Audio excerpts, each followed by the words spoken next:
தேவனுடைய விலையேற பெற்ற நாமம் மகிமைப்படுவதாக. மறுபடியும் ஒரு முறையாக இந்த நாளிலே நாம் கூடி வந்து இவனமாக கர்த்தருடைய சமூகத்திலே இருந்து தேவனுடைய வார்த்தையை கற்பதற்கும் அதனை கேட்பதற்கும் கர்த்தர் பாராட்டினா இதனால் அது ஒரு வாய்ப்பை எண்ணி ஆண்டவருக்கு நன்றி சொல்வோம்.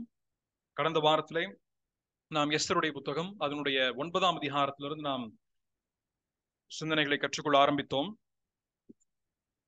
9ஆம் அதிகாரமானது பாதிக்கப்பட்டவர்கள் ஜெயவீரர் ஆனார்கள், விக்டிம்ஸ் பிகம் விக்டர்ஸ் என்ற தலைப்பில் தான் நாம் அந்த அதிகாரத்தை தியானிக்க ஆரம்பித்தோம்.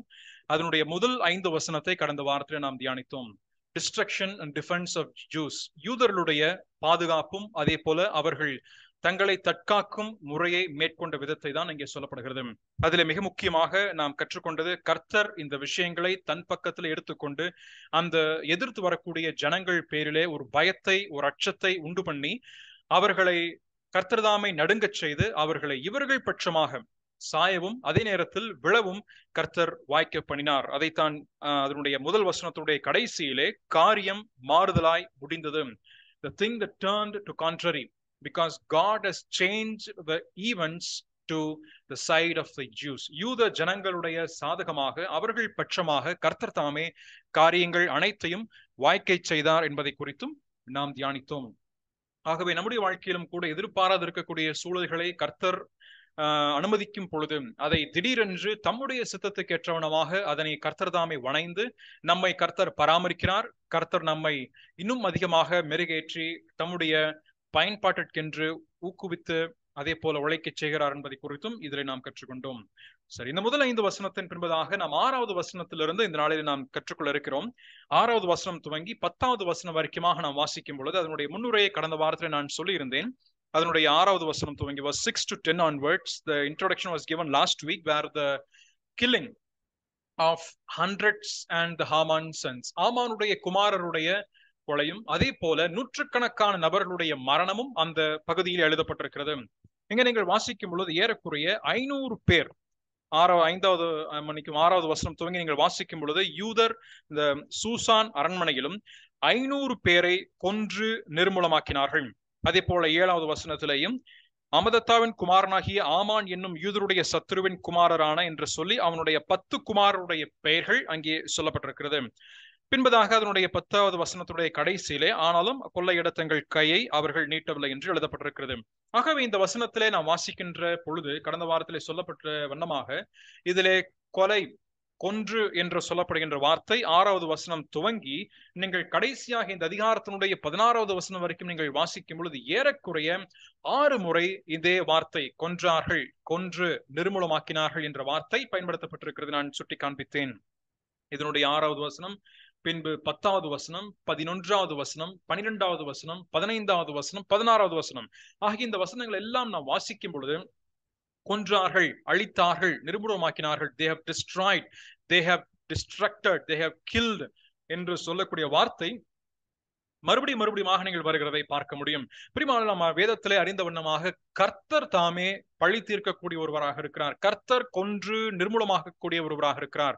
ஒருவேளை யுத்தத்திற்கென்று குதிரை எவ்வளவுதான் ஆயத்தப்பட்டாலும் சரி, எவ்வளவுதான் அதற்கென்று பயிற்சிகளையும் முயற்சிகளையும் மேற்கொண்டு அதற்கென்று முன்னேறி வந்து நின்றாலும் கூட கர்த்தர் அந்த யுத்தத்தை தம் பட்சமாக தம் பக்கத்தில் எடுத்துக்கொள்ளாவிட்டால் அது நிச்சயம் அது தோல்வியுறும் என்பதை குறித்து வேதத்திலே பல எடுத்துக்காட்டுகள் வாயிலாக அதே போல ராஜாக்களுடைய சரித்திரத்திலும் நாம் அதனை கற்றுக்கொள்ள முடிகிறது. அது போல இங்க இருக்கின்ற பொழுது கொன்று கொன்று என்றெல்லாம் வாசிக்கின்ற பொழுது ஒரு விஷயத்தை நாம் தெளிவாக கற்றுக்கொள்கிறோம். Out of all the words that has been used for the kill or for killing and destruction, we learn one particular truth, that God is the person who has annihilated or killed the enemies of the Israelites. இஸ்ரவேல் ஜனத்தினுடைய அல்லது இஸ்ரவேல் ஜனத்துக்கு எப்பொழுதெல்லாம் எதிரிகள் முன்னேறி கொண்டு எழும்பி வருகிறார்களோ அவர்களை கர்த்தர் அழித்தார் என்பதை குறித்தும் நாம் கற்றுக்கொள்ள முடிகிறது. இதேதான் சபையினுடைய சரித்திரத்திலும் நாம் கடந்த ஏறக்குறைய 2000 வருஷத்தினுடைய சபை சரித்திரத்தை நாம் கற்றுக்கொள்ளும் பொழுதும் நிகழ்ந்திருக்கிறது என்பதையும் பார்க்க முடிகிறது. ஆகவே இதில் நீங்கள் வாசிக்கும் பொழுது இதனுடைய 2 குறிப்பிட்ட காரணங்கள் கொன்றார்கள் என்று சொல்லப்படும் பொழுது நாம் சவுல் என்ற ராஜாவின் இடத்திலே கர்த்தர் என்ன சொன்னார்? ஒரு குறிப்பிட்ட கட்டளை கொடுத்தார். அவன் அதற்கு கீழ்ப்படியவில்லை. கீழ்ப்படியாத காரணத்தினால ஏறக்குறைய 400 ஆண்டுகளின் பின்பதாக, ஏறக்குறைய அநேக வருஷங்கள் உருண்டோடின பின்பதாக இவர்கள் அநேக ராஜாக்களுடைய வாழ்க்கை முடிவடைந்து விட்டது. பின்பதாக 70 ஆண்டு காலத்தினுடைய சிறைவாசத்துக்கு அவர்கள் சென்றார்கள். இதெல்லாம் முடிவடைகின்ற நேரத்திலே கர்த்தர் ஏற்கனவே சொல்லியிருந்த அந்த தீர்க்க தரிசனம், ஏற்கனவே சொல்லியிருந்த அந்த கட்டளையானது நிறைவேறுகின்றதும் இதன் மூலமாய் நாம் கற்றுக்கொள்கிறோம். Though many years have passed by, though many hundreds of years have passed by since the command was given to King Saul, and as well as the prophecy that was given in the earlier days in the life of, through the life of Moses, this has come to pass. இந்த குறிப்பிட்ட வார்த்தைகள் அது நிறைவேறி முடிந்ததையும் குறித்து நாம் வேதத்திலே கற்றுக்கொள்ள முடியும். நாம் முதலாவதாக யாத்ராகமத்தினுடைய 17ஆம் அதிகாரம் 14வது வசனத்தை வாசிப்போம். Exodus chapter 17 and verse 14. பின்பு கர்த்தர் மோசேயை நோக்கி, இதை நினைவு கூறும் பொருட்டு நீ ஒரு புஸ்தகத்தில் எழுதி யோசுவாவின் செவி கேட்கும்படி வாசிகி, அமலேக்கை வானத்தின் கீழெங்கும் இராதபடிக்கு நாசம் பண்ணுவேன் என்று சொன்னார். இந்த அமலேக் என்பவன் யார்? அமலேக்கனுடைய வரலாறு நமக்கு தெரியும். ஆனால் பின்பதாக வாசிக்கும் பொழுது அமதத்தாவினுடைய குமாரன் என்று வாசிக்கின்றோமே, ஆமான், அவன் இந்த அமலேக்கியனுடைய வம்சத்திலே தான் வருகிறான் என்பதை குறித்து நான் கற்றுக்கொள்ள முடிகிறது.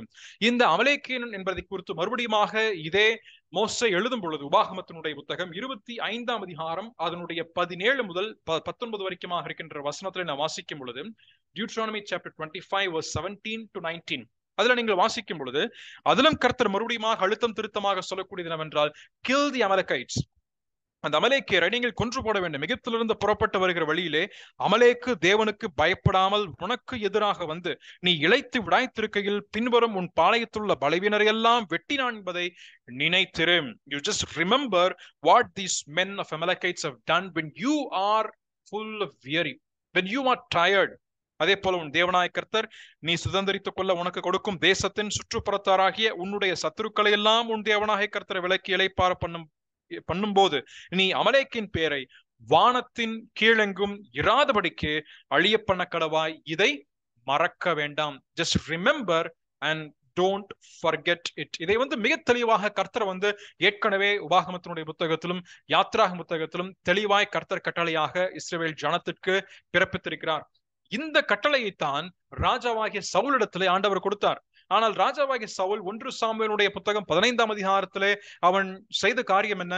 கர்த்தர் அமலேக்கியரை முற்றுமாக அழித்து போட வேண்டும் என்று சொல்லப்பட்ட பொழுது அதில் இருக்கக்கூடிய சில மேன்மையானவைகளை மட்டும் தனக்கென்று அவன் வைத்து விட்டான். அப்பொழுது சாமுவேல் கேட்கிறார், நான் இதெல்லாம் சரி, நீ செய்தாய் உண்மைதான், ஆனால் what is the sound of the bleating of the sheep that I hear in the backyard of your house? உன்னுடைய வீட்டினுடைய கொல்லைப்புறத்தில் நான் கேட்கக்கூடிய இந்த ஆடு மாடுகளுடைய இரைச்சலின் சத்தம் என்னவென்று சொல்லி சாமுவேல் சவுலை பார்த்து கேட்டவுடன் நடுங்கி போனான். அப்பொழுது சாமுவேல் தான் அந்த அமலேக்கியன் ராஜாவை கொலை செய்த கொன்று போட என்பதை குறித்தும் அதே அதிகாரத்தில் நாம் வாசிக்கிறோம். அங்கே விட்டு வைத்த அந்த குறிப்பிட்ட விஷயம்தான் இங்கே எஸ்தருடைய புத்தகத்திலும் நிறைவேறுகின்றது. ஆகவே நாம் அதற்கு இடைப்பட்ட நாட்களுடைய வருஷங்களினுடைய தொகை நாம் பார்க்கும்பொழுது ஏறத்தால் அநேக வருஷங்கள் உருண்டோடி விட்டது. Almost many years have passed by. Many years have passed by. Many years have passed by, but still the prophecy and the promise and the commandment of God was fulfilled at any cost. இதுதான் நாம் இந்த பகுதியிலே நாம் வாசிக்கின்றோம். இதைத்தான் கர்த்தர் என்ன செய்கிறார்? கொன்று நிர்மூலமாக்கினார். அது மட்டுமல்ல, ஆமானுடைய குமாரர் 10 பேரையும் கொன்று நிர்மூலமாக்கினார்கள் என்றும் இங்கே நாம் வாசிக்கின்றோம். இந்த 10 குமாரருடைய பெயரை குறித்து நான் சற்று படிக்க வேண்டும் என்று விரும்பினேன். ஏனென்றால் இந்த 10 குமாரரை குறித்து ஏன் பரிசுத்த ஆவியானவர் இங்கே குறிப்பிட்டு எழுதி வைத்திருக்கிறார்? What was the purpose of the Holy Spirit to write these 10 names of the sons of Haman? ஹாமானுடைய இந்த 10 பேரை எழுதுவதிலே கர்த்தருக்கு அவ்வளவு என்ன ஒரு அலாதியான ஒரு ஏவுதல் கர்த்தரை தம் தாசனை கொண்டு இதனை எழுதி வைத்திருக்கிறார் என்று சொல்லி சற்று சிந்திக்கும் பொழுது இந்த 10 பேரை அவருடைய அர்த்தத்தை குறித்து நாம் கற்றுக்கொள்ளும் பொழுது, when we study and to learn the meaning of these 10 men, it is almost surprising to us. நமக்கு மிகவும் ஆச்சரியத்தை ஏற்படுத்தக்கூடிய விதத்திலே இந்த 10 பேர் உடைய அர்த்தம் விளங்குகின்றது. நான் ஒவ்வொன்றாக சொல்லுகிறேன், உங்களுக்கு அப்பொழுது நிச்சயம் இது புரியும். இந்த 10 பேர் பெர்சிய மொழியிலே அவர்களுக்கு பெயரிட்டிருக்கிறார்கள். இந்த 10 பேருக்கும் these 10 children have been named in the Persian language. அந்த மொழியிலே நாம் அதனுடைய அர்த்தத்தை பார்க்கும் பொழுது முதலாவது வரக்கூடிய மகனுடைய பெயர் என்ன? அதனுடைய 7வது வசனத்திலே வாசிக்கும் பொழுது குமாரனான பர்ஷான் தாத்தா என்ற அவனுடைய பெயர். அதற்கு அர்த்தம் என்னவென்றால் கியூரியஸ் செல்ஃப் ஐ ஆம் கியூரியஸ், சுய ஆர்வம் உள்ளவன் என்பதுதான் அதனுடைய அர்த்தம். அதே போல தல்போன், இரண்டாவது மகனுக்கு தல்போன் என்று பெயரிடுகிறான். அவனுடைய பெயருடைய அர்த்தம் என்ன? Weeping self or self pity, சுய பரிதாபம், சுய பச்சாதாபம் என்பதுதான் அவனுடைய அர்த்தம். அதே போல மூன்றாவது குமாரனுக்கு பொராதா என்பதுதான் பெயர். மூன்றாவது குமாரன் மன்னிக்கும் அஸ்பாதா, அஸ்பாதா என்பது அவனுடைய பெயர். அசம்பிள்டு செல்ஃப் அல்லது செல்ஃப் சஃபிஷியன்ட், சுயமாக கூடியது, சுயமாக வாய்த்தது அல்லது தன்னிறைவு என்பதுதான் அதனுடைய அர்த்தமாக இருக்கிறது. நான்காவது பொராதா, அதாவது பொராதா என்பதுதான் அவனுடைய பெயர். அதனுடைய அர்த்தம் என்னவென்றால் ஜெனரஸ் செல்ஃப், சுய தாராளம் அல்லது செல்ஃப் இன்டெலிஜென்ட், சுய இன்பம் என்பதுதான் அவனுடைய பெயரினுடைய அர்த்தம். ஐந்தாவதாக அதலியா என்பது அவனுடைய பெயர். அந்த குமாரனுக்கு அதலியா என்று பெயரிடுகிறான். அதனுடைய அர்த்தம் வீக் செல்ஃப், பலவீனம், or more likely it is the humble self, அதாவது சுய தாழ்மை. தாழ்மையிலேயே சுய தாழ்மை குறித்து நாம் எங்கேயாவது கேள்விப்படுகிறோமா? have you ever heard that someone is proud in being humble? தான் தாழ்மையா இருக்கிறோம் என்று சொல்வதற்கு, தான் அதை குறித்து பெருமையாக நினைப்பதற்கோ அதை குறித்து சுயமாக நினைப்பதற்கு ஒரு நபர் இருக்கிறார் என்று சொன்னால் இந்த மகனுடைய பெயர் அதற்கு நமக்கு வருகின்றது. அரிதாத்தா என்பது அவனுடைய பெயர். 9வது வசனத்திலே பர்மஷ்டா என்பது மற்றொரு குமாரனுடைய பெயர். அவனுடைய பெயர் அர்த்தம் என்ன? ப்ரீ எமினன்ட் செல்ஃப், சுய முதன்மை அல்லது செல்ஃப் ஆம்பிஷன், சுய லட்சியம் என்பது அவனுடைய பெயருடைய அர்த்தமாக இருக்கிறது. அதே போல அதே வசனத்திலே அரிசாய் என்பது மற்றொரு மகனுடைய பெயர். அதனுடைய அர்த்தம் போல்டு செல்ஃப், சுய தைரியம். ஐ எம் போல்ட், நான் தைரியமுடையவன், நான் துணிச்சலுடையவன் என்பது அர்த்தம்.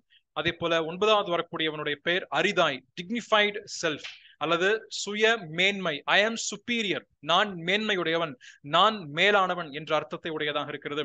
கடைசி மகனுக்கு வாய்சாதா அல்லது வாய்சாதா என்றுதான் அவன் பெயரிடுகிறான். அதனுடைய அர்த்தம் பியோர் செல்ஃப், சுய தூய்மை, செல்ஃப் ரைச்சியஸ், சுய நீதி. ஆகவே இந்த 10 குமாரோடைய பெயரை நாம் குறித்து வாசிக்கும் பொழுது எல்லாமே சுயம், சுயத்தை சார்ந்துள்ள சுய மேன்மை, சுய ஆர்வம், சுய திருப்தி, செல்ஃப் பிட்டி, self righteousness, self intelligent, self sufficient, சுய உறுதிப்பாடு, சுய லாபம், சுய லட்சியம். இந்த பெயர்களை குறித்து ஆமான் வைத்திருக்கிறதுடைய அர்த்தம் என்ன?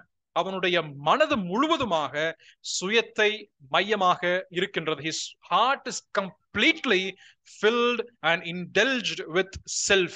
அதைத்தான் அவனுடைய மகனுடைய பெயரிலே நாம் காண்கிறோம். ஏனென்றால் நாம் 7ஆம் அதிகாரத்திலே ஏற்கனவே சொல்ல பொழுது, இன்னைக்கு 5வது அதிகாரத்துல வாசிக்கும் பொழுது அங்க என்ன சொல், எனக்கு கர்த்தர், எனக்கு கொடுக்கப்பட்ட, எனக்கு நான் ஆசீர்வதிக்கப்பட்ட என்னுடைய குமாரர், என்னுடைய குடும்பம், என்னுடைய மேன்மை, என்னுடைய நான் இப்படி இருக்கிறேன் என்று சொல்லி அவன் மேன்மை பாராட்டக்கூடிய ஒரு நபராக விளங்கிய இந்த ஆமான் இப்பொழுது அவனுடைய குமாரனுடைய பெயரை பறித்தாலும் சரி, அதற்கும் என்ன அர்த்தம் வருகிறது? எல்லாமே சுயத்தை மையமாக வைத்த பெயர்கள்.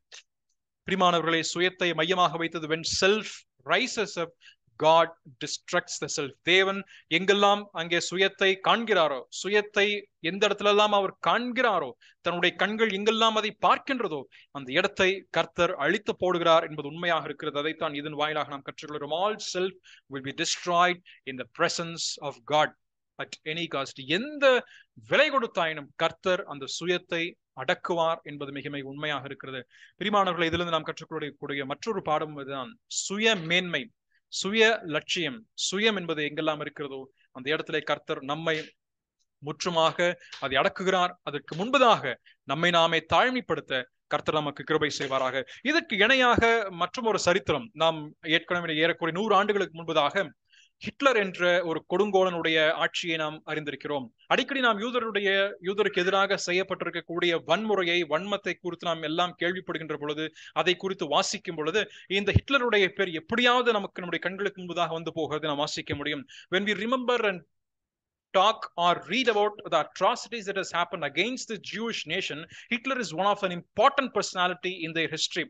ஹிட்லருடைய சரித்திரத்திலே மிக மிக முக்கியமான பங்கை வகிக்கக்கூடியவனாக இருக்கிறான். இந்த ஆமானுடைய வாழ்க்கையும் நீங்கள் ஹிட்லருடைய வாழ்க்கையை நீங்கள் சற்று ஒப்பிட்டு பார்க்கும் பொழுது இதே போல் இருக்கின்ற ஒரு எண்ணம் தான் இந்த ஹிட்லருக்கும் இருந்ததை நான் வாசிக்க முடிகிறது. ஏனென்றால் நான் இப்பொழுது சொல்ல போகின்ற அந்த சரித்திரமும் அதற்கு இணையாக வருகின்றது. ஹிட்லருடைய ஆட்சி காலத்திலே அவனுக்கு கீழாக அவனுடைய கட்டளையை நிறைவேற்றக்கூடிய இந்த யூத நபர்களுக்கு எதிராக இருக்கக்கூடிய இன வெறியை தூண்டுவதற்காக அவனுக்கு கீழாக 10 நபர்கள் செயல்பட்டார்கள். There were almost 10 henchmen who had worked under Hitler and was always talked about the anti-Semitism. அதாவது யூதர்களுக்கு எதிராக இருக்கக்கூடிய இனவெறியை தூண்டுவதற்காக, யூதர்களுக்கு எதிராக இருக்கக்கூடிய வெறி உணர்வையும் கொலை உணர்வையும் பகைமை உணர்வையும் தூண்டுவதற்காக இந்த ஹிட்லருக்கு கீழாக 10 நபர்கள் செயல்பட்டார்கள். அதிலே மிக முக்கியமாக கருதப்படக்கூடிய ஒருவனுடைய பெயர் தான் ஜூலியஸ் ஸ்ட்ரைச்சர் என்பதாகும். அந்த ஜூலியஸ் என்பவன் 25 வருஷங்களாக அவனுடைய எழுத்துக்களிலும் அவனுடைய பேச்சிலும் அவனுடைய பிரசங்கத்திலும் அவன் ஜனங்களை பார்க்கும் பொழுதெல்லாம் பேசும் பொழுதெல்லாம் இந்த யூதருக்கு எதிராக இருக்கக்கூடிய பகை உணர்வை தான் அவன் சொல்லிக்கொண்டே வருகிறான். இந்த எஸ்தர் புத்தகத்திலே வாசிப்பதை போல இந்த கடிதம் எப்படியெல்லாம் வேகமாக பரம்பி வந்ததோ அது போல இந்த ஜூலியஸ் என்பவனும் அதிகமாக யூதருக்கு எதிராக இருக்கக்கூடிய கொலை உணர்வை பகைமையை அவன் பரப்பிக்கொண்டே வருகிறான். அதனாலதான் இந்த நபருக்கு ஜூ பெய்ட்டர் நம்பர் 1, யூதர்களை பிடிப்பதிலே யூதர்களை அழிப்பதிலே முதல் பட்டம் என்று சொல்லுகின்ற பெயரை இந்த ஜூலியஸ் ஸ்ட்ரைச்சர் என்பவன் பெற்றுக்கொண்டான். ஆனால் மாதங்கள் உருண்டோடி விட்டது. அவன் அதிகமாக வருஷங்கள் கணக்காக அநேக யூதரை கொலை செய்த பின்பதாக அவனுடைய ஆட்சி காலம், ஹிட்லருடைய ஆட்சி காலம் குறைய துவங்கின பொழுது இந்த 10 நபரையும் அவர்கள் என்ன செய்தார்கள்? பிடித்தார்கள். They were all captured. All these 10 henchmen was captured after the Hitler was gone away. Hitler போன பின்பதாக இந்த 10 கூலிப்படை ஆட்களும் அவர்கள் பிடிக்கப்பட்டார்கள். பிடிக்கப்பட்டதனுடைய பின்பதாக ஒவ்வொருவரும் தூக்கிலிடப்பட்டார்கள். 9 பேரும் தூக்கில போட்டாங்க. ஆனா இந்த ஜூலியஸ் ஸ்ட்ரைச்சர் என்று சொல்லக்கூடிய இந்த மனிதன் தூக்கிலிடப்படுவதற்கு சற்று முன்னர் அவன் அதற்கு முந்தைய இருக்கக்கூடிய இரவிலே அவன் சொன்ன காரியம் என்னவென்றால், ஹெயில் ஹிட்லர், ஹிட்லர் வாழ்க என்று சொன்னான். ஆனால் அந்த தூக்கு மரத்திற்கு போவதற்கு சற்று முன்னர், அவன் தூக்கு மரத்திலே இருந்து அவன் தூக்கு போடுவதற்கு சற்று முன்னர் அவன் சொன்னதனுடைய கடைசி வார்த்தை என்னவென்றால், யூத ஜனங்களை குறிப்பிட்டவன் சொல்லி பூரிம் ஃபெஸ்டிவல் 1946, பூரிம் ஃபெஸ்ட் 1946 என்று சொன்னதாக வரலாற்று சுவடில் எழுதப்பட்டிருக்கிறது. அப்படியானால் இந்த மனுஷனுடைய வாழ்க்கை என்ன? இவனுக்கு நிச்சயம் தெரிகிறது, தான் தன்னுடைய வாழ்க்கையிலே தன் தலைவனாக இருக்கக்கூடிய ஹிட்லரோட கூட சேர்ந்து ஆமானுக்கு ஒத்ததாக இருக்கக்கூடிய ஒரு போர்ப்படையை தான் முன்ன நடத்தி சென்றோம் என்பதை குறித்து அறிந்திருக்கிறான். அதனாலதான் இறுதியில வாசிக்கும் பொழுது அவன் இந்த பூரிம் திருவிழாவை குறித்தும் அவன் he mentioned by snapping and saying that Purim Fest 1946, அந்த நாளில் தான் அவன் அன்றைக்கு கொலைக்களம் ஏறினான். பிரியமானவர்களே, சுயம் என்பது அல்லது கர்த்தருடைய ஜனத்திற்கு எதிராக எங்கெல்லாம் எதிர்ப்பு வருகின்றதோ அங்கே கர்த்தர் செயல்படுவார் என்பது இதன் மூலமாய் நாம் கற்றுக்கொள்கிறோம். ஆகவே இந்த 5வது வசனத்துல நாம் பார்ப்பது என்ன?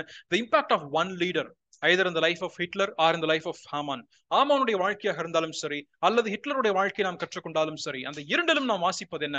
ஒரு தலைவனுடைய வாழ்க்கையின் மூலமாய், அவனுடைய எடுக்கக்கூடிய தீர்மானத்தின் மூலமாய், அவன் வழிநடத்தி செல்லக்கூடிய ஜனங்களை எவ்வளமாக அவன் நடத்துகிறான் என்பதன் மூலமாய் அதனுடைய இம்பாக்ட் அவனுக்கு மட்டுமல்ல, அவனோடு இருக்கக்கூடிய ஜனங்களுக்கும் அவனுக்கு பின்வரக்கூடிய தலைமுறைக்கும் அநேக வருஷங்களுக்கும் அதனுடைய விளைவு காணப்படும் என்பது மிக மிக உண்மையாக இருக்கிறது. Though the leader will pass away at one point of time from the face of this earth, but the impact that he has made, either be positive or be the negative, will remain for many years to come. அநேக வருஷங்களுக்கும் கூட. ஒருவேளை இந்த தலைவன் ஆமான் இருந்து பல வருஷங்கள் ஓடிவிட்டது, அல்லது மற்ற தலைவர்கள் இதற்கு முன்பு இது நான் வேதத்தில் வாசிக்கின்ற அநேக தலைவர்கள் இருக்கிறார்கள். அவர்கள் எடுத்த முடிவுகள் எடுக்கப்பட்ட பின்பதாக அநேக வருஷங்கள் உருண்டோடிவிட்டது. ஆனால் எடுத்த அந்த தீர்மானம், எடுக்கப்பட்ட அதனுடைய முடிவினுடைய விளைவு, the consequences of the decisions that they have taken in their lifetime will have an impact over the next generations. அதனாலதான் தலைமைத்துவம் என்பது மிக மிக முக்கியமாக இருக்கிறது. சவுலுடைய வாழ்க்கையிலே விட்டு வைத்த ஒரு நபர் அநேக வருஷங்கள் பின்பதாக அதனுடைய விளைவை இப்போதகத்திலே நாம் வாசிக்கின்றோம். ஆமானுடைய வாழ்க்கையிலும் அவன் எடுத்த அந்த ஒரு தீர்மானம், யூதரை அழிக்க வேண்டும் என்ற தீர்மானம், 10 குமாரோடைய பெயரிலே சுயம் என்பது அவனுடைய உள்ளத்தை ஆக்கிரமித்த பொழுது அதனுடைய விளைவு அவனையும் அவனுடைய குடும்பத்தாரையும் அவனோடு கூட அநேக ஜனங்களையும் 500க்கும் மேற்பட்ட இருக்கக்கூடிய நபர்களையும் அதே போல வரக்கீழே வாசிக்கும் பொழுது ஆயிரக்கணக்கானோர் மரிப்பதற்கும் இது ஒரு வாய்ப்பை உருவாக்கி கொடுத்தது என்பதையும் நாம் இந்த 5 வசனத்துல வாசிக்கின்றோம். இதற்கு இணையாக புதிய ஏற்பாட்டில் நமக்கு சொல்லப்படுகின்ற கற்பனை என்ன? What is the commandment and the teaching that the Lord Jesus Christ himself has given to us in the New Testament?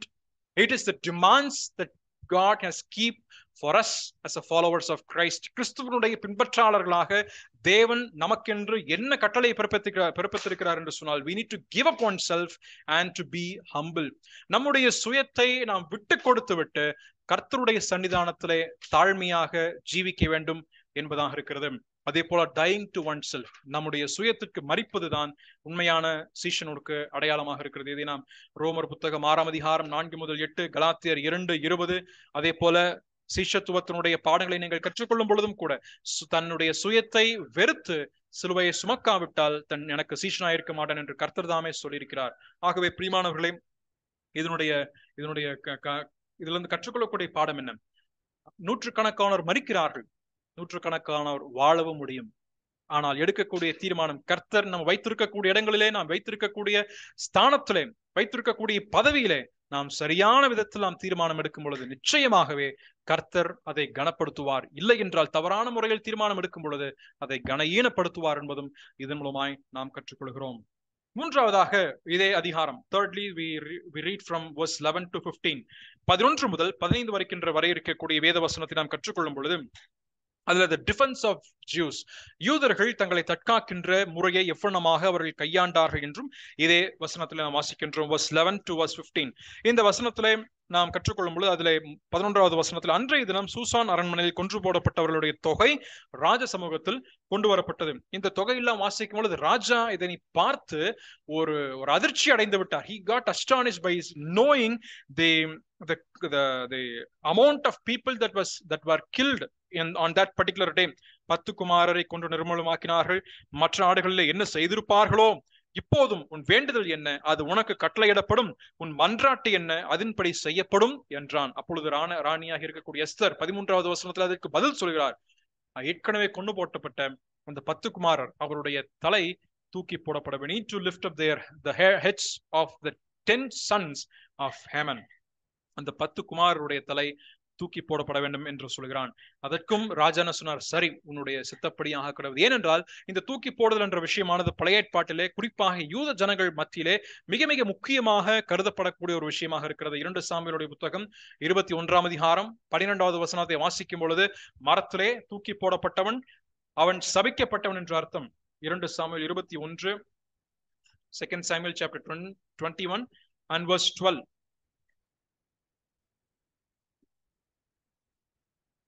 தாவீது போய் பெலிஸ்தர் கில்போவாவிலே சவுலை வெட்டின போது பெத்சானின் வீதியிலே தூக்கி போடப்பட்டதும், கீலேயாத்தில் உள்ள யாபேஸ் பட்டணத்தார் அங்கே போய் திருட்டளவாய் கொண்டு வந்ததுமான சவுலின் எலும்புகள் அங்கே தூக்கி போடப்பட்டது என்று வாசிக்கிறோம். அதே போல் உபாகமம் 21ஆம் அதிகாரம் 23வது வசனத்தில் வாசிக்கும் பொழுது எல்லாருக்கும் தெரிந்த ஒரு வசனம், மரத்திலே தூக்கி போடப்பட்ட எவனும் சபிக்கப்பட்டான். curse is the one who was lifted up on the tree.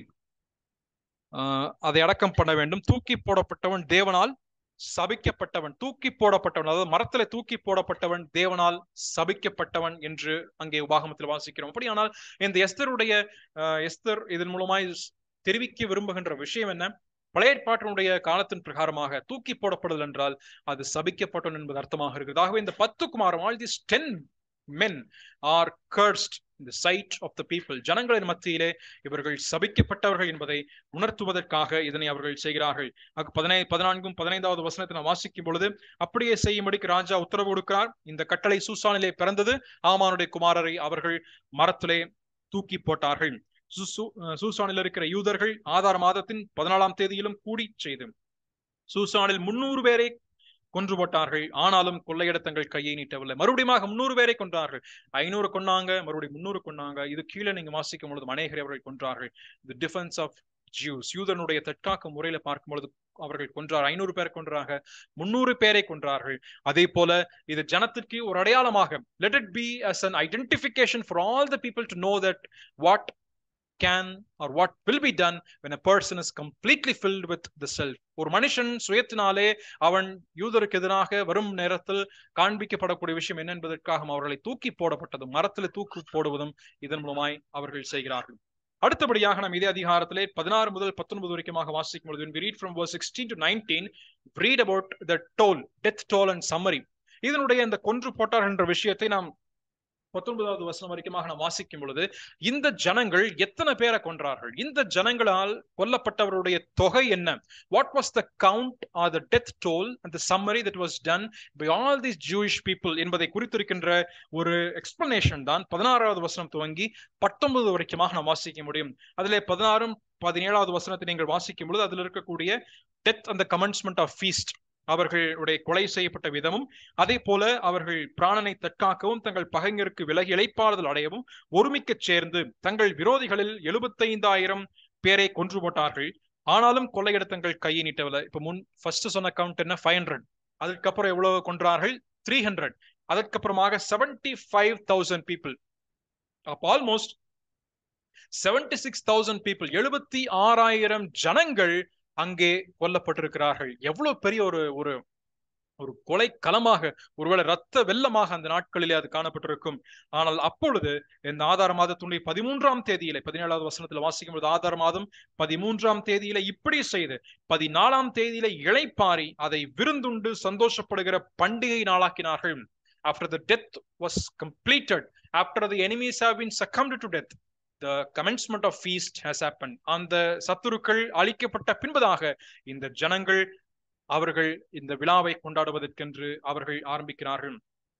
ஆனா ஒரு விஷயத்தை வந்துட்டு நீங்க 3 முறை நம்ம வாசிக்கின்றோம். 3 முறை இந்த பகுதியில நீங்கள் 6வது வசனம் துவங்கி 19 வரைக்குமாக நீங்கள் வாசிக்கும் போது, on 3 important times the Holy Spirit has written that they did not lay their hand on the plunder.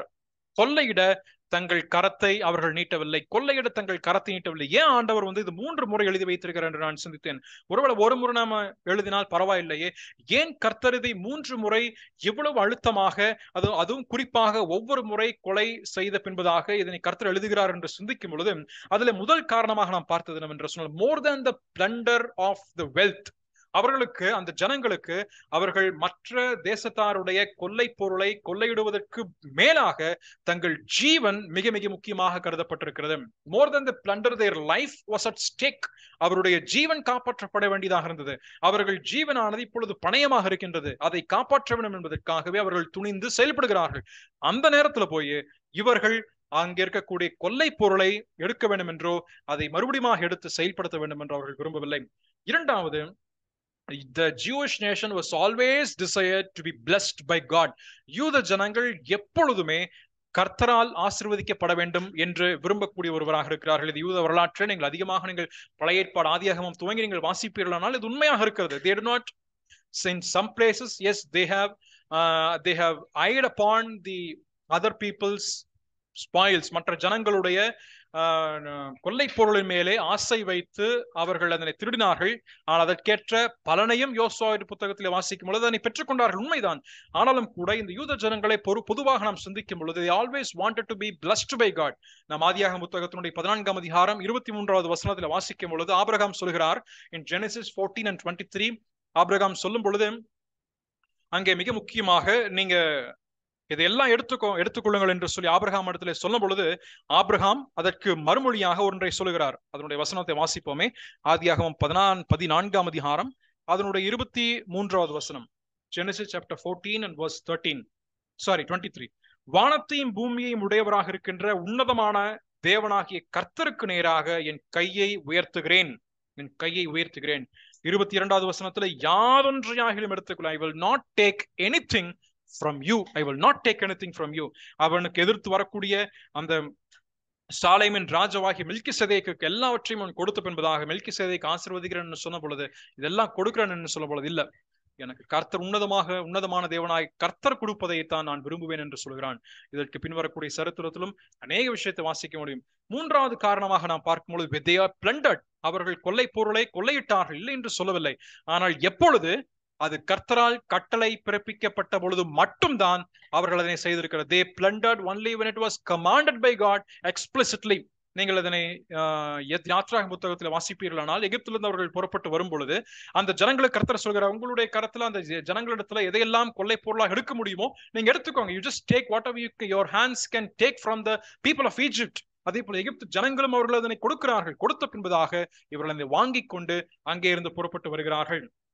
இது நீங்கள் யாத்ராகமம் 12ஆம் அதிகாரம் 35-36வது வசனத்துல வாசிக்க முடியும். So these people did not lay their hands on the plunder of the spoil. அங்கே இருக்கின்ற கொள்ளை பொருள் மேலே தங்களுடைய கரத்தை இந்த ஜனங்கள் வைக்கவில்லை. ஏனென்றால் கர்த்தர் கட்டளையிடல. இப்பொழுது இருக்கக்கூடிய கட்டளை, உன் ஜீவனை காப்பாத்திக்கோ. உன்னுடைய ஜீவனை காப்பாற்றி விட்டால் உனக்கு மற்றதெல்லாம் பின்பதாக வருமோ வராது, அதை பற்றி கவலைப்படாதே. கர்த்தர் பரிகாரியாக இருக்கிறார். ஆகவே அதனை அவர் செய்கிறார்.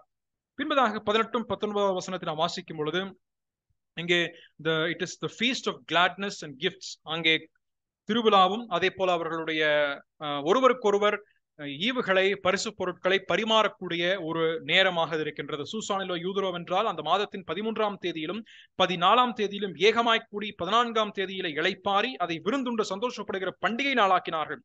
ஆதலால் களங்கமில்லாத ஊர்களில் குடியிருக்கிற புறத்தாரான யூதர்கள் ஆதார் மாதத்தின் 14ஆம் தேதியிலே சந்தோஷமும் விருந்துண்கிற பூரிப்புமான நாளும் ஒருவருக்கொருவர் வரிசைகளை அனுப்புகிற நாளுமாக்கினார்கள். They made this day so that it can be as a day for feast and gladness and gift. ஒரு களிகூறக்கூடிய ஒரு சந்தோஷத்தின் நாளாக, கர்த்தர் தங்களுக்கு என்று விடுதலை கொடுத்திருக்கக்கூடிய ஒரு பேரின்பமான ஒரு நாளாக அதனை அவர்கள் மாற்றுகிறார்கள்.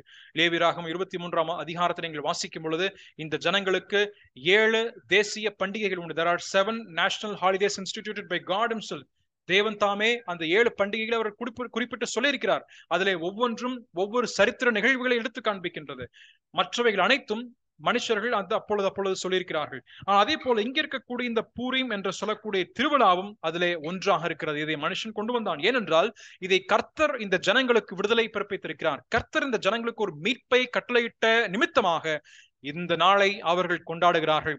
கொண்டாடுவது மட்டுமல்ல, they did not celebrate to themselves, but at the same time when the evil was completely annihilated, அந்த இருக்கக்கூடிய தீமையும் பொல்லாப்பும் பொல்லாதவனும் அழிக்கப்பட்ட பின்பதாக அவர்கள் சந்தோஷமாக விருந்துண்டு களி கூர்ந்து பரிசு பொருட்களை ஒருவரோடொருவர் பகிர்ந்து கொள்ளக்கூடிய ஒரு நாளாக அவர்கள் இதனை கொண்டாடுகிறார்கள். இதைத்தான் இந்த 19வது வசனம் வரைக்கும் நாம் வாசிக்கின்றோம். கடைசியாக இந்த அதிகாரத்தினுடைய கடைசி பகுதியாக இருக்கின்ற 32வது வசனம், verse 20 to verse 32, 20வது வசனம் துவங்கி 32வது வசனம் வரைக்குமாக நீங்கள் வாசிக்கும் பொழுது இதிலே ஒரு நீண்ட ஒரு விஷயமானது கொடுக்கப்பட்டிருக்கிறது. அதில் நாம் அடிக்கடி நாம் தெரிந்திருக்கிற பிரகாரமாக it was the day of remembrance. The Purim festival was instituted by these people. இந்த ஜனங்கள் பூரிம் என்று சொல்லக்கூடிய ஒரு பண்டிகையை அந்த நேரத்தில் அந்த குறிப்பிட்ட நாளிலே அவர்கள் நிறுவுகிறார்கள். இந்த ஜனங்கள் இன்றைக்கும் கூட இந்த பூரிம் என்ற திருவிழாவை யூத ஜனங்கள் கொண்டாடுகிறார்கள். இந்த பூரிம் என்ற பண்டிகையானது இன்றைக்கும் மார்ச் மாதத்தினுடைய 14 15ஆம் தேதியில், on the day of 14th and 15th of March month, these people, this Jewish nation still celebrate this Purim festival.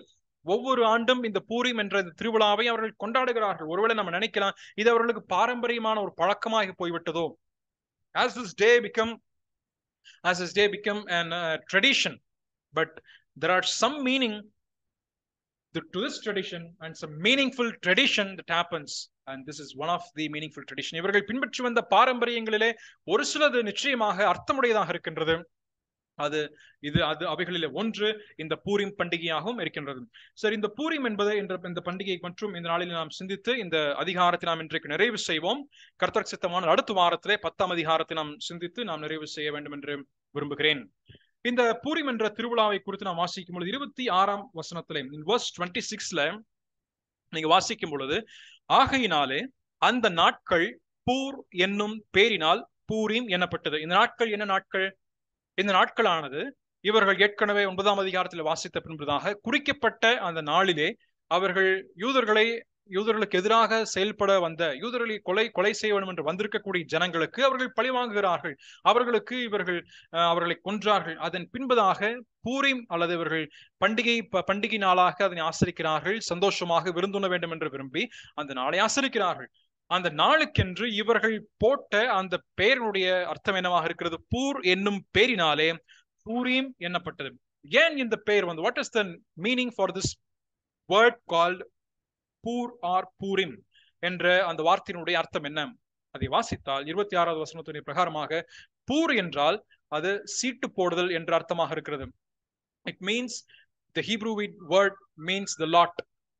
அதனாலதான் இந்த பூர் என்ற இந்த வார்த்தை அங்கே வந்துட்டு அது சொல்லப்படுகின்றது. அதனாலதான் இந்த பூர் என்ற வார்த்தை என்பது சீட்டு போடுதல். நீங்க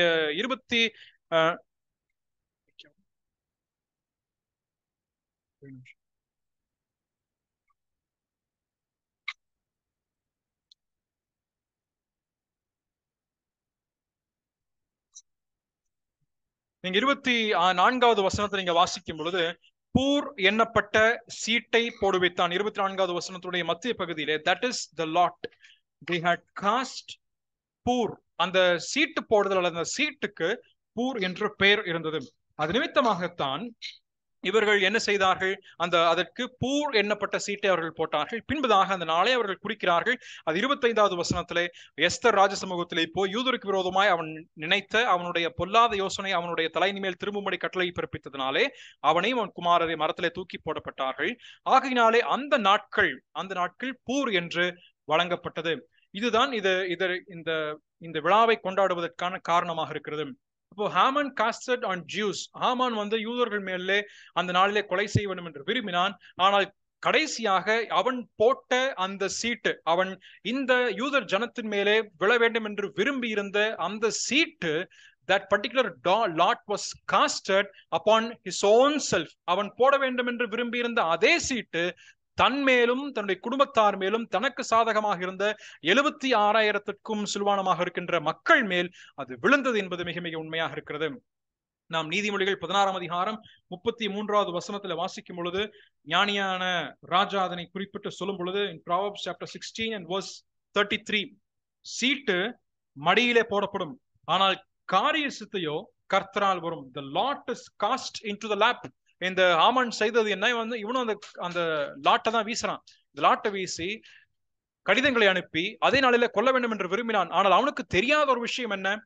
இந்த காரிய சித்தை அல்லது அதனுடைய விக்டரி அல்லது இருக்கக்கூடிய disposal, the whole disposal of this matter can only come by the permission and by the authority of God. தேவனுடைய அதிகாரத்தினாலும் தேவனுடைய அனுமதியினால மட்டும்தான் இது நடக்கும் என்பது அவன் மறந்து போய்விட்டான். அதனாலதான் இங்க சொல்லும் பொழுது பூரணப்பட்ட சீட்டை போட்டான். ஆனா அந்த சீட் என்ன ஆச்சு? அதனை அழிக்க போட்ட சீட்டு அவன் மேலே அவனுக்கு விழுந்து விட்டது. So the same shit or the same lot that was casted upon these people had fell upon him and his own people. எவ்வளவு மிகப்பெரிய ஒரு அர்த்தத்தை இதுல நாம் கற்றுக்கொள்கிறோம். இவன் யாருக்கு தீமை செய்ய வேண்டும் என்று நினைத்தானோ அதே தீமை இவனுக்கு எதிராக அது இவன் மேலேயே விழுந்து விட்டது என்பதை குறித்து நாம் கற்றுக்கொள்கிறோம். இன்றைக்கும் இவர்கள் இந்த பூரீம் விழாவை அவர்கள் கொண்டாடுகிறார்கள். இந்த ஜனங்கள் இந்த பூரீம் திருவிழாவை அந்த பாரம்பரிய யூதர்கள் கொண்டாடும் பொழுது இந்த முழு எஸ்தர் புத்தகத்தை அவர்கள் வாசிக்கிற, they used to read the whole book of this Esther. At the same time, when they read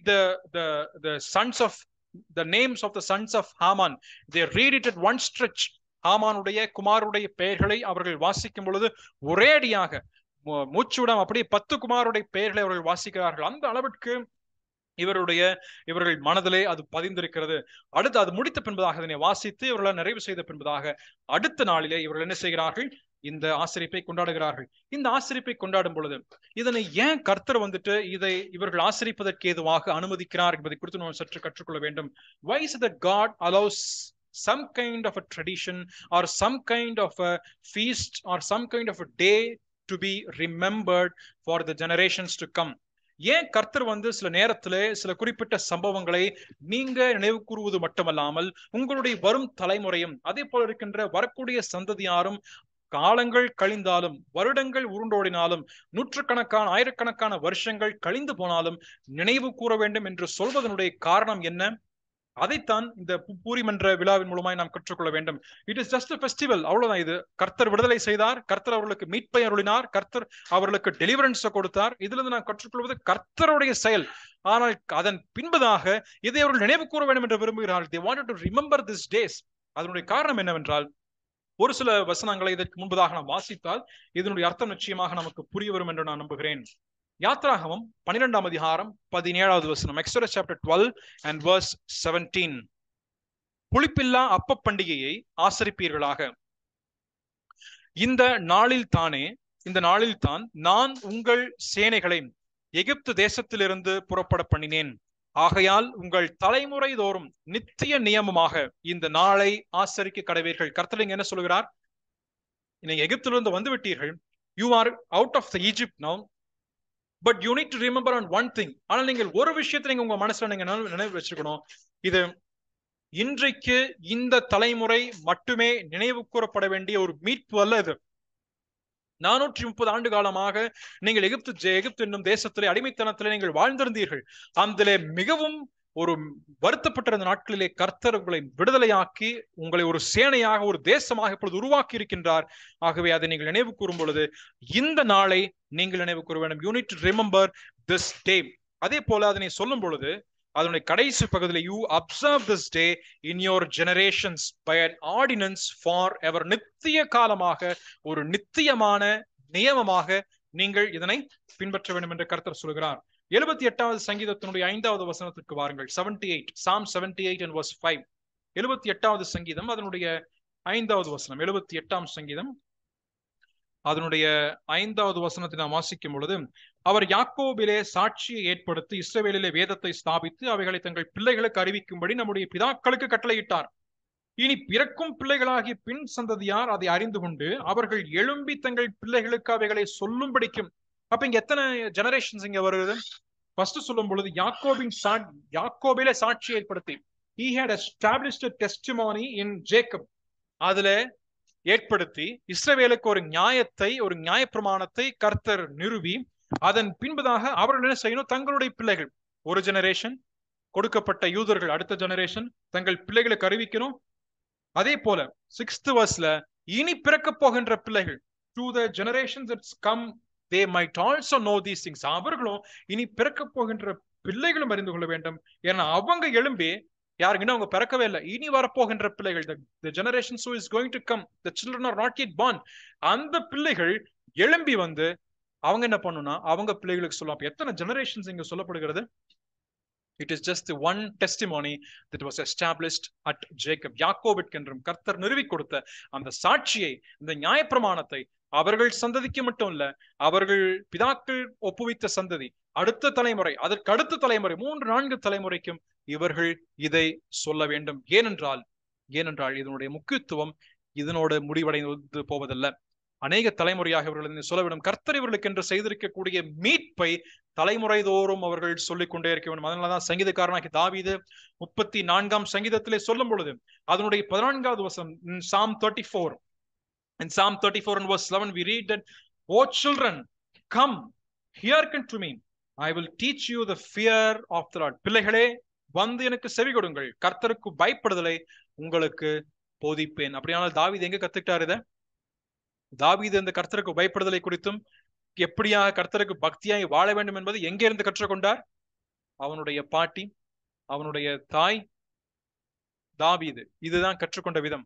இதை தாவீது சொல்லும் பொழுது பிள்ளைகளே என்று சொல்லி அழைத்து, பிள்ளைகளே வாங்க, just come unto me, hear the word of God and I will teach you the fear of the Lord. நீங்க வந்து தேவனுடைய வார்த்தை கேளுங்க, உங்களுக்கு அதனை போதிக்கிறேன் என்று சொன்னாகவே நினைவு கூற வேண்டும் என்பது மிக மிக முக்கியமான ஒரு கட்டளையாக இவர்களுக்கு, இந்த ஜனத்தாருக்கு அவர்களை பிறப்பிக்கிறார். அதே 28வது வசனத்தில் verse 20 என்ன வாசிக்கிறோம்? இந்த நாட்கள் எல்லா தலைமுறைகளிலும், வம்சங்களிலும், தேசங்களிலும், ஊர்களிலும் நினைவு கூறப்பட்டு ஆசரிக்கப்பட வேண்டும் என்பதையும், இந்த பூரீம் என்னும் பண்டிகை நாட்கள் யூதருக்குள்ளே தவறி போகாமலும் அவைகளை நினைவு கூறுதல் தங்கள் சந்ததியாருக்குள்ளே ஒளிந்து போகாமலும் இருக்க வேண்டும் என்பதையும், தங்கள் மேலும் தங்கள் சந்ததியார் மேலும் தங்கள் மார்க்கத்தில் அமைய போகின்ற யாவர் மேலும் கடனாக நியமித்துக் கொண்டார்கள். They have kept that this day should be remembered by them as a memorial that this shall not be perished from their sea. அதான் இங்க, அதனாலதான் நினைவு கூறுதல் மிக மிக முக்கியமாக இருக்கு. இந்த ஜனங்க என்ன சொல்ல வேணும்? காலங்கள் கழிந்து போனாலும் எதுக்குங்க பூரீம் ஃபெஸ்டிவல் நீங்க கொண்டாடுகிறீங்க?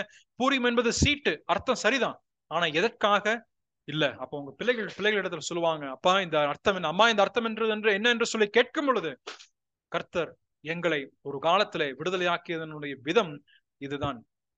யூதர்கள் ஆகிய எங்கள் நம்மை தேவன் ஜனமாக இருக்கின்ற, தேவனால் தெரிந்து கொள்ளப்பட்டிருக்கின்ற நம்மை கொல்ல வேண்டும் என்று சதிகாரனாக இருக்கின்ற ஆமான் விரும்பின பொழுது அதை கர்த்தர் ஒரே நாளிலே மாற்றி அமைத்து எல்லாவற்றையும் நம் பட்சமாக மாற்றியிருக்கிறார். அவருடைய மீட்பையும் அவர் நமக்கென்று செய்திருக்கின்ற வல்லமையான செயல்களை நினைவு கூறும்படியாகத்தான் கர்த்தர் இந்த நாளில் நமக்கு கொண்டு வந்திருக்கிறார். இரண்டாவதாக நினைவு கூறுதல் என்று சொல்லப்படும் பொழுது, the memories will automatically fade over the period of time. ஒருவேளை ஒரு குறிப்பிட்ட ஒரு நாள் நமக்கு நியமிக்கப்படாவிட்டால், ஒரு குறிப்பிட்ட நேரம் நமக்கு கொடுக்கப்படாவிட்டால், குறிப்பிட்ட நாள் சொல்லி நீங்கள் நினைவு கூறுங்கள் என்று சொல்லாவிட்டால், நிச்சயம் நமக்கு கொஞ்சம் நாட்கள் கழிந்து நம்ம சில விஷயத்தை மறந்து போய்விடுவோம். We used to forget the things. ஏனென்றால் யாத்திராகம் 13ஆம் அதிகாரம் 8, 9, யோசுவா 4ஆம் அதிகாரம் 7வது வசனத்துல நீங்க வாசிக்கும் பொழுது அதிலே கர்த்தர் தெளிவாக சொல்லக்கூடியது என்ன? நீங்க மறந்து போயிடுவீங்க. You will certainly forget. நீங்க மறந்து போகாமல் இருப்பதற்காக நீங்க நினைவு கூற வேண்டும், நீங்க நினைவு கூற வேண்டும். அதனாலதான் you need to remember because your memory fades away by time. 23 முறை இந்த நினைவு கூற வேண்டும். இந்த மெமரி என்று சொல்லக்கூடிய வார்த்தை பழைய ஏற்பாட்டிலே மெமரி, மென்ஷன், ரிமெம்பரன்ஸ், அதே போல ரினவுன், இதெல்லாம் பல இடங்களிலே அது பல வேத வசனங்கள் உண்டு. ஆனால் சொல்வதற்கு எதுவான நேரமில்லை. There are almost 23 times the word remember, memory, keep in remembrance, remind yourself, mention, make a mention of it. இதை நீங்கள் நினைவு கூறுங்க, இதை உங்க ஜனத்தின் மத்தியிலே நீங்க சொல்லுங்க, உங்களுடைய பிள்ளைகளுக்கு கற்றுக் கொடுங்கள் என்று சொல்லக்கூடிய வார்த்தை பழைய ஏற்பாட்டிலே சொல்லப்பட்டிருக்கிறது. ஏன்? இவருடைய மீட்பு அவ்வளவு மிகப்பெரியது. கர்த்தர் இவர்கள் துக்கமாக இருந்த இவர்களுடைய வாழ்க்கை கர்த்தர் மிகப்பெரிய ஒரு சந்தோஷமாக அவர்களை மாற்றுகிறார். மிகப்பெரிய ஒரு நேரத்தில் அவர்கள் மாற்றுகிறார். பிரியமானவர்களே, இதனை நாம் புதிய ஏற்பாட்டுக்கு என்று சிந்திக்கும் பொழுது கர்த்தர் நமக்கென்று கொடுத்திருக்கின்ற ஒரு ரிமெம்பரன்ஸ் என்ன? What is the remembrance that God has given to us as the church and the bride of Jesus Christ? இயேசு கிறிஸ்துவனுடைய மனவாட்டியாக, இயேசு கிறிஸ்துவனுடைய சபையாக, அவருடைய சரீரமாக இருக்கின்ற நமக்கு கர்த்தர் கொடுத்திருக்கக்கூடிய நினைவு கூறுதல் என்ன? வாரந்தோறும் நீங்கள் கூடி வரும்பொழுதெல்லாம் நீங்க என்ன செய்யணும்? நீங்கள் அப்பம் பிட்டு நினைவு கூற வேண்டும். இதைத்தான் கர்த்தர் சொல்லி இருக்கிறார் அல்லவா? நீங்க நம் ஒவ்வொரு முறையும் நாம் வாசிக்கிறோம், நீங்கள் ஒன்றாய் கூடி வரும் பொழுதெல்லாம். அப்போஸ்தலர் நடபடிகள் 2ஆம் அதிகாரம், Acts chapter 2 verse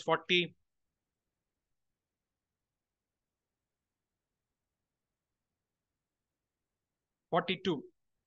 அவர்கள் அப்போஸ்தலருடைய உபதேசத்திலும் அந்யோன்யத்திலும் அப்பம் பிட்குதலிலும் ஜெபம் பண்ணுதலும் உறுதியாய் தரித்திருந்தார்கள். அவர்கள் கூடி வரும் பொழுதெல்லாம், அதே போல நீங்கள் அவர் இந்த சபையார் எப்பொழுதெல்லாம் கூடி வந்தார்களோ அப்பொழுதெல்லாம் அவர்கள் அப்பம் பிட்டு அவர் நினைவு கூர்ந்தார்கள். எதற்காக நினைவு கூர்ந்தார்கள்? 1 கொரிந்தியர் 11ஆம் அதிகாரத்தை நாம் வாசிக்கும் பொழுது அதனுடைய 20 முதல் 30 வரைக்குமாக நீங்கள் வாசிக்கும் பொழுது, இதை நீங்கள் செய்யும் பொழுது, when you remember these things, when you do these things, do this in remembrance of me. என்னை நினைவு கூறும்படிக்கு இதை நீங்கள் செய்யுங்கள்.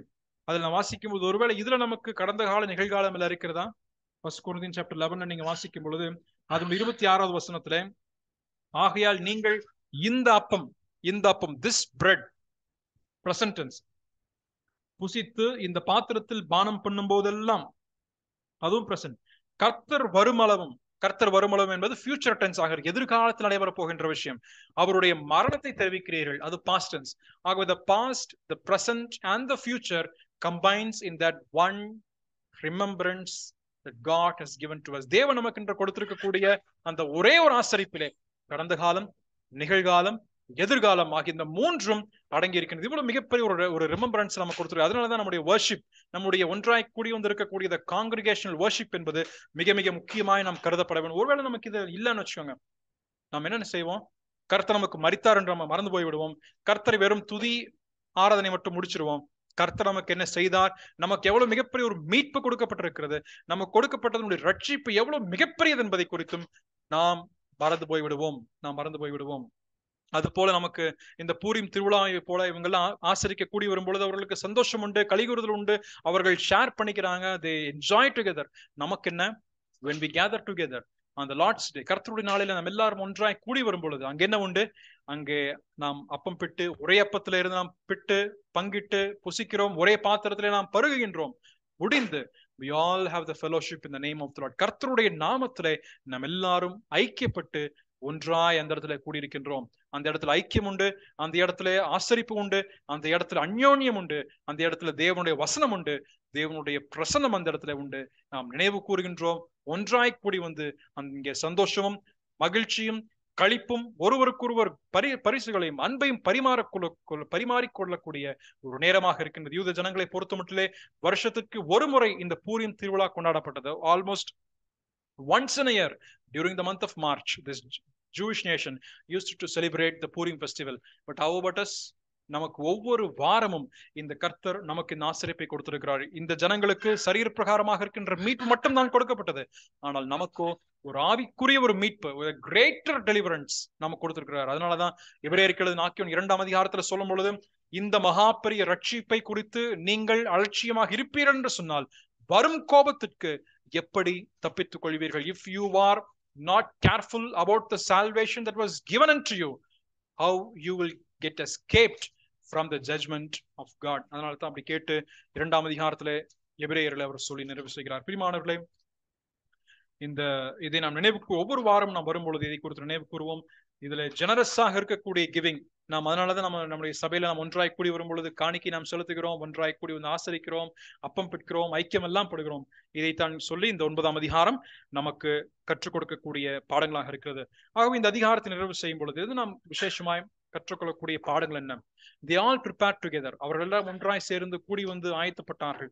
The preparation and the strategy was essential. அவர்கள் ஒன்றாய் சேர்ந்து வந்து அவர்களுக்கென்று இருக்கக்கூடிய ஒரு தலைமை, ஒரு லீடர்ஷிப், ஒரு ப்ராப்பரான ஒரு லீடர்ஷிப்பாக இருந்தது. Leadership was proper. இந்த leadership was very steady in taking up the decisions at the right time. சரியான நேரத்திலே சரியான ஒரு தீர்மானத்தை எடுக்கக்கூடிய, ஒரு ஞானத்தோடு எடுக்கக்கூடிய, தேவாவியானவருடைய ஆலோசனையின் பிரகாரமாக எடுக்கக்கூடிய ஒரு தலைமைத்துவம் இந்த எஸ்தர் என்ற புத்தகத்தில் 9ஆம் அதிகாரத்தில் நாம் வாசிக்கின்றோம். அதன் பின்புதாக இந்த ஜனங்கள் ஒன்றாய் சேர்ந்து, இவர்களுடைய வெற்றி எதில் இருந்தது? ஒன்றாய் கூடிக்கொண்டார்கள். நீங்க வாசிக்கும் பொழுது 4வது வசனத்துல ஒன்றாய் கூடிக்கொண்டார்கள், மன்னிக்கவும், 2வது வசனத்திலே கூடிக்கொண்டார்கள். மறுபடியுமாக நீங்கள் 16வது வசனத்தை வாசிக்கும் பொழுது ஒருமிக்க சேர்ந்து, அப்பொழுது இவர்கள் மத்தியில ஒற்றுமை இருந்தது. They all gathered together, just not for the namesake. அவர்கள் பெயரளவிலே கூடி வரவில்லை, மாறாக அவர்கள் ஒரு ஒற்றுமை, ஒரு ஒருமித்து அவர்கள் கூடி வந்திருந்தார்கள். அது மட்டுமல்ல, அவர்கள் சரியான நேரத்தில் வந்து அவர்கள் அதனை நிறைவேற்றினார்கள். அது முடிந்த பின்பதாக அங்கே ஒரு ஐக்கியமும் ஒரு சந்தோஷமும் ஒரு கொண்டாடப்படுகின்ற ஒரு தருணமும் இந்த ஜனத்தின் மத்தியிலே காணப்பட்டது என்பதை குறித்தும் நாம் இந்த 9ஆம் அதிகாரத்தில் வாசித்து இதை நிறைவு செய்கின்றோம். நாம் அடுத்த அதிகாரம் 10வது அதிகாரத்தை கர்த்தர் சித்தமானால் வரக்கூடிய அடுத்த வாரத்திலே நாம் தியானித்து நாம் இந்த புத்தகத்தை இதோடு கூட நாம் நிறைவு செய்வோம். தேவன் தாமே நம்மை ஆசீர்வதிப்பாராக. ஆமேன்.